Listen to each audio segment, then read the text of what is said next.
సింహాసనగత శక్ర సంప్రాప్య త్రిదివం పునః దేవరాజ్యే స్థితో దేవీం తుష్టావబ్జకరాం తతః. ఈ మాట చాలా విశేషం. ఇంద్రుడు అమ్మవారి దయ వల్ల పోయిన స్వర్గాదుల్ని త్రిలోక రాజ్యాన్ని సంపాదించి సింహాసనంపై పట్టాభిషిక్తుడై అమ్మవారిని పూజించి, ఇంద్రుడు మొట్టమొదటి అమ్మవారిని పూజించినవాడు. ఆయన పూజించిన తర్వాతే లక్ష్మీ పూజా విధానం లోకంలోకి వచ్చిందట. ఆ తర్వాత పూజించిన వారిలో స్వయంభూమను తర్వాతి వాడు. వీళ్ళందరూ తీసుకొచ్చినదే లక్ష్మీ పూజా విధానం ఇంద్రుడు మొదలుపెట్టి. కానీ ఇంద్రుడు చేసిన పూజ చాలా ప్రధానం.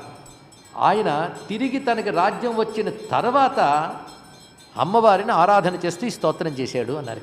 ఇక్కడున్న విశేషం ఏంటంటే, ఒక ఫలం పొందకముందు భగవంతుని స్తోత్రం చేయడం గొప్పదే, కాదని కాదు.